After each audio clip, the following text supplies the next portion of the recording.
$250 million செலவில் புதிய நடன அரங்கத்தை கட்டுவதற்கு வெள்ளை மாளிகையின் கிழக்கு பகுதியின் தற்போதுள்ள கட்டமைப்பு இடிக்கப்பட வேண்டும் என்று அமெரிக்க அதிபர் டொனால்டு டிரம்ப் கூறியிருந்தார். வெள்ளை மாளிகையில் ஃபர்ஸ்ட் லேடி மற்றும் பிற ஊழியர்களுக்கான அலுவலகங்கள் அமைந்துள்ள பகுதியான கிழக்கு பகுதியை இடிக்கும் பணி திங்கட்கிழமை தொடங்கியது. கிழக்கு பிரிவில் உள்ள ஒரு மூடிய நுழைவாயில் மற்றும் ஜன்னல்களின் பெரும் பகுதிகளை இடித்தனர். இது முழுமையாக நவீனப்படுத்தப்படுவதாக ட்ரம்ப் கூறினார். வெள்ளை மாளிகை நடன மண்டபம் ஏற்கனவே உள்ள கட்டடத்திற்கு அருகில் இருக்குமே தவிர அதை மாற்றாது என்று ட்ரம்ப் முன்பு தெரிவித்திருந்தார். புதிய நடன அரங்கம் கட்டுவதற்காக வெள்ளை மாளிகையின் ஒரு பகுதியை இடித்தது குறித்த விமர்சனங்களை அமெரிக்க அதிபர் டொனால்டு டிரம்ப் செவ்வாய்க்கிழமை நிராகரித்தார்.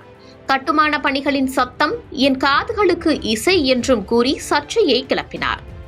பணிகளின் அளவு குறித்து தான் வெளிப்படைத்தன்மையுடன் இல்லை என்ற குற்றச்சாட்டுகளை ட்ரம்ப் நிராகரித்தார்.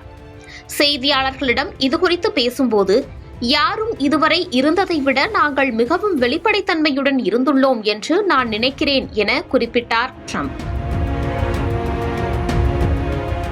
வெள்ளை மாளிகையின் கிழக்கு பிரிவை பொறுத்தவரை 1902ஆம் ஆண்டு கட்டப்பட்டது. கடைசியாக 1942ஆம் ஆண்டு மாற்றியமைக்கப்பட்டது. இந்நிலையில் தற்போது பெரிய மாற்றத்தையும் சந்திக்கவிருக்கிறது கிழக்கு பகுதி. பல ஆண்டுகளாக இந்த கட்டிடம் பல மாற்றங்களை சந்தித்துள்ளதாகவும் முதலில் இருந்ததிலிருந்து மிகவும் அதிகமாக மாறிவிட்டது என்றும் இதுகுறித்து ட்ரம்ப் கூறினார்.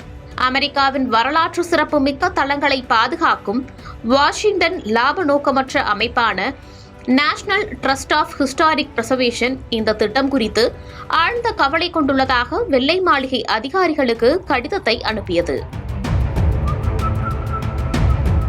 வெள்ளை மாளிகை ஒரு தேசிய வரலாற்று சின்னம் என்றும் பால்ரூம் திட்டத்தின் பொது மறு ஆய்வு செயல்முறையை அதிகாரிகள் நடத்த வேண்டும் என்றும் வாதிட்டு இடிப்பு பணிகளை இடைநிறுத்துமாறு ட்ரம்பிடம் அறக்கட்டளை கேட்டுக் கொண்டது.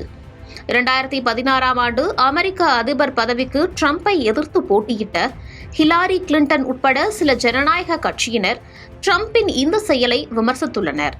ஆனாலும் 150 ஆண்டு காலமாக அமெரிக்க அதிபர்களின் கனவாக இந்த திட்டம் இருப்பதாக ட்ரம்ப் கூறுகிறார்.